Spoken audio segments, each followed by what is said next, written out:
right, chapter 21, What Caroline Saw. It was a quiet and subdued Caroline who came down to breakfast Sunday morning. She kept her eyes on her scrambled eggs all the while she ate and said, "Yes, please," and "No, thanks," when offered toast and bacon. No one said anything more about what had happened at the spelling contest. It was obvious to the entire family that Caroline had been mortified and had suffered enough. For once in her life, she had seen herself as others saw her and hadn't liked what she had seen. When everyone else had left the kitchen except Caroline and Mrs. Malloy, Caroline squeaked, I'm really sorry about last night, Mother." "So am I," said her mother. "But if you learned something from it, Caroline, perhaps it wasn't entirely wasted. To be a great actress, you must first be a great human being, and I think you need a little work in that department." It was a great day all around. When the girls noticed the Hatford boys fooling around down by the swinging bridge, they put on their jackets and sauntered down the hill. Caroline was relieved that none of the boys mentioned the spelling bee either. Everyone in town, she decided, must know just how awful she felt inside. A drop of rain hit her on the cheek. "Hey, Rain! And tonight's the night the principal sleeps on the roof." "But he didn't say he'd stay up there," Eddie reminded. "Right," said Jake. "Who's in favor of sneaking over there about midnight to check upon him?" "I'll be too sleepy," said Peter. Everyone looked down at Peter. They had almost forgotten he was along. "You're right," said Josh. "We'll all be too tired to do that. Besides, we don't want to get in any more trouble, do we?" "I'm getting wet," Peter yelled. "I'll beat you home." He ran on ahead, and Jake said quickly, "Okay, don't say anything more to Peter about this. But who wants to meet at the swinging bridge at midnight and go over to the school?" "I do," said Caroline. "Yeah, we want to go. I'll bet we won't be the only ones there either," said Eddie. "Besides, I can't get in any more trouble than I already am," said Caroline. "Wrong," they all said together. "Okay, midnight it is." All afternoon, the girls shot glances at each other whenever they heard thunder or when the rain came down even harder for a spell.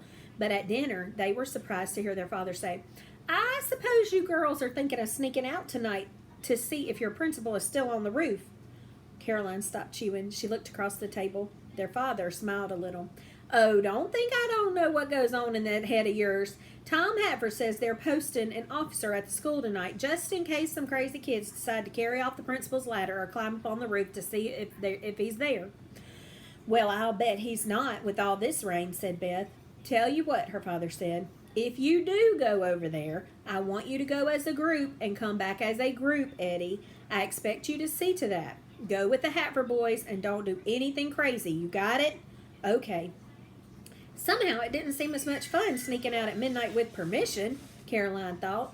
Still, how often did her father allow her to stay up until midnight, much less go somewhere at that hour? All evening the girls watched the clock and listened to the rain, which kept up a steady drumming. Around 9, they got a call from the Hatfords. "Hey, Caroline," said Josh. "Our dad talked to your dad, right?" "Yeah," Caroline said. "Well, you didn't exactly promise it would be midnight, did you?" "No, we didn't either. And we figure that any other kids who show up will come at midnight or before, so why don't we go at 1 o'clock? Caroline wasn't sure if she could stay awake that long, but she checked with her sisters. "No problem," she said. "Eddie says we'll meet you at the end of the swinging bridge at 1. "See you," said Josh. To stay awake, the girls got out some cards and played Speed, then Crazy 8, then Hearts, then Spite and Malice. Their parents were in bed by 11. At 5 minutes to 1, the girls went outside to check the weather and found that it was not only still raining, but pouring. They put on their boots and hooded raincoats, then left the house with a flashlight and slogged their way down the hill to the bridge and over the swaying boards to the other side where the Hatford boys, all but Peter, were waiting. "Is your dad on duty at the school?" Caroline asked. "No, they've got a rookie making regular stops at the school to see that everything's okay." It was raining so hard that Caroline felt like a duck. Everything squished. Her socks, her shoes, her boots, the rubberized sleeves of her raincoat. She almost felt as though if she flapped her arms she could quack. As they walked the 2 blocks to the school, however, the rain began to slack off, and by the time they got there, it had stopped entirely. Still, their effort was hardly worth it, for just as Wally had said, they noticed a policeman sitting in a squad car at the edge of the playground watching the building. One outdoor light shone above the front entrance. There was a big sign at the bottom of the ladder to the roof saying "Keep Off," and a banner waving from the rooftop that said, "Yes, the principal is here." There was no way to check with the policeman there. Besides, the sign was probably right. No one was going to be able to climb upon the roof, and they might as well go back home. Well, I guess that settles that, said Beth. Aw, this wasn't any fun. But Josh put a finger to his lips, and they all crept closer to the squad car, keeping to the shadows. The rookie, Officer Clay, was talking on the police radio to someone back at headquarters. Yeah, I think we can wrap it up for the night. Kelly's sound asleep up there, and nobody's been by for the last 40 minutes or so. I think the rain's put a damper on things. Lucky for us. Okay, I'll drive by every half hour, and I think we'll have a peaceful night. Sure, I'll do that. Roger. The 7 kids stood dejectedly back in the bushes. The headlights made a wide arc across the playground as the car turned and headed toward the street. This is a bummer. He's up there all right. We're all dressed up with no place to go, said Beth. Well, there's nothing to say we can't take the long way home. We could walk into the business district and see if they've changed the movie for the week. Yeah, we could check the ice cream shop, see if they posted the new flavor for May, or go as far as the bookstore and see what books Mike Oldeker has in his window. They turned and trooped back down the bush-lined path leading out the sidewalk, but Caroline, who was last in line, saw something out the corner of her eye that made her stop. She stared through the darkness until she was sure she saw what she thought she had seen. Wait, she whispered to the others.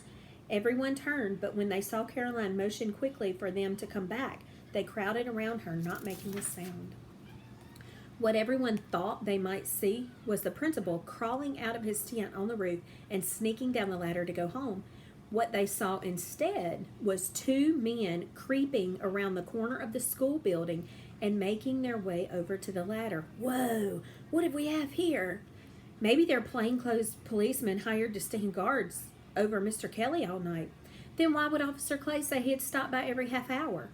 None of the kids made a sound as one of the men began to climb the ladder, and the other man looked around nervously below.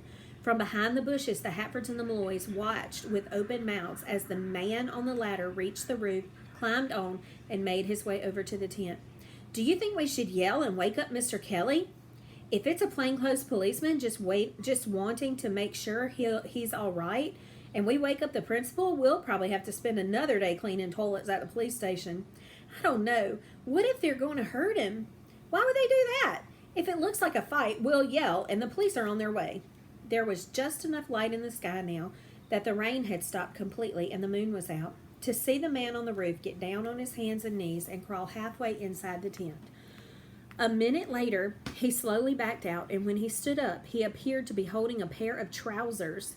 He waved them at the man on the ground below. He's got the principal's pants, breathed Wally. They're going to steal his clothes. But it didn't seem to be the pants the man wanted. He put his hand in one pocket of the pants and then the other. Finally, he waved something shiny at the man on the ground below, put the trousers back in the tent, and climbed back down the ladder. Shh, Jake warned. Don't let them know we're here. Let's see what they do next. What happened next was that the men went around to the front entrance of the school and, with the shiny something they had taken from the principal's pants, keys, they opened the door, closed it noiselessly behind them, and disappeared inside. Chapter 22, and the winner is... I'll bet they're going to rob the school. Did anyone get a good look at either of them? One had dark hair. No, he was wearing a cap. He was